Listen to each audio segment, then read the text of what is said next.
My name is Dawn Powers, and I'm 40 years old.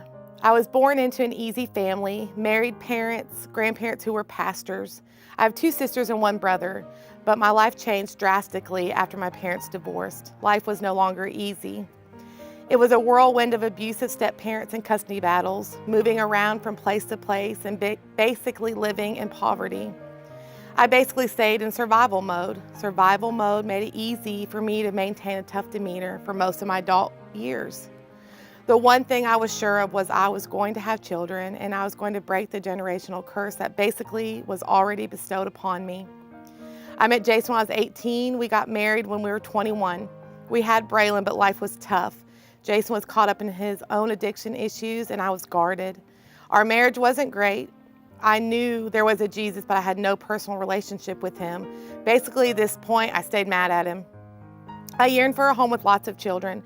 Braylon was our pride and joy, and she was the only thing keeping our marriage alive, and we wanted more children. Basically, she was our savior at the time. We tried for another baby because we felt like it was what our life was missing.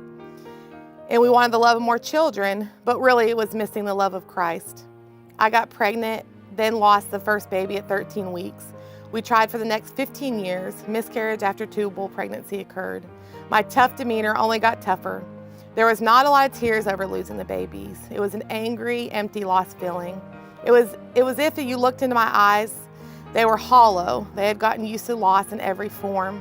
Loss of family, loss of a mother when I went to go live with my dad, loss of security, just loss of what I thought a marriage and family could be like. Our marriage spiraled to a point where the loss became greater than we could ever have had imagined.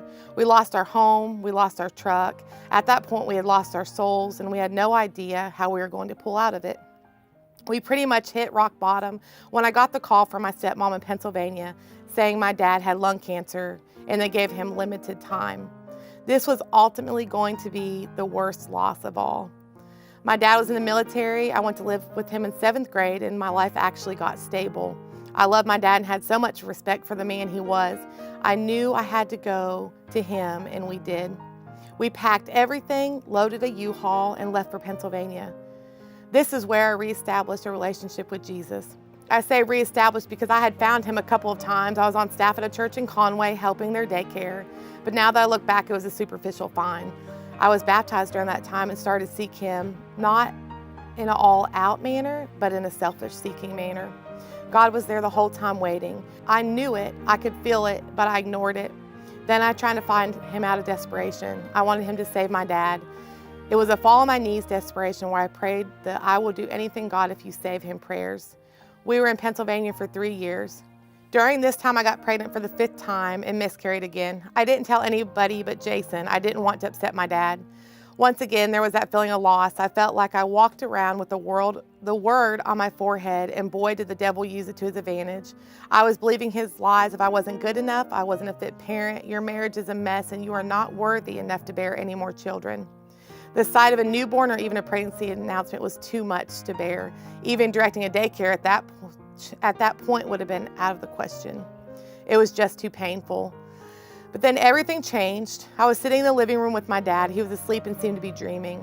He sat up and looked at me and said, "Dawn, how many babies have you lost?" And I said, lying to my dad, not to upset him about the recent baby with the conditions he was in. And I said, "4, Dad, you know that. We've talked about it before." His response to me was, "Well, that is not what I'm seeing, Dawn. I'm seeing 5.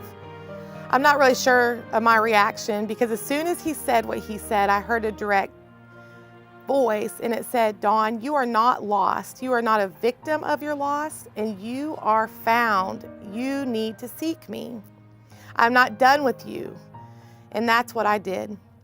I ended up losing my dad 2 days before Thanksgiving. It was one of the worst days of my life, but we ended up moving back to Arkansas where I found Renew, and I made up my mind from the day I walked in I was not going to be a victim of loss anymore. I seeked, I served, I tithed, I prayed, I studied, I started a child care ministry, and I did everything God asked of me. Even when I was tired, uncomfortable, I still served, and I still am. I hunkered down into my marriage and dropped most of my tough, selfish ways. I worshiped, and I worshiped hard. I wanted to be as close to God as I possibly could be. I was worshiping at Renew one day and holding my friend's newborn, and I was praying, God, I surrender the fact that I can't have any more children, and I'm okay with not having any more children if that's what you want for me. But if you will, I would like one more. It was like my heart was so open in such a pure form of love and worship that I was in a direct plumb line with God. I won't ever forget that moment. When Spencer talks about God moments, it was mine, and it was mine to a point where I got pregnant. The pregnancy was hard, but we got through it. And now I have a spunky, amazing little 3-year-old named Brecken. Her name actually meaning Brecken Grace, freckled face, favor of God. She is my Jesus baby. My marriage is healed, our bills are paid, our family seeks Christ in everything, and now I have 100 littles to attend to day after day. I was a victim of loss, and with Jesus Christ I am now found, and I will serve him all the days of my life, and I will never stop fighting the good fight. When I fall on my face the day I meet Jesus, I pray I hear him say, "Well done, faithful servant." My name is Dawn Powers, and this is my story.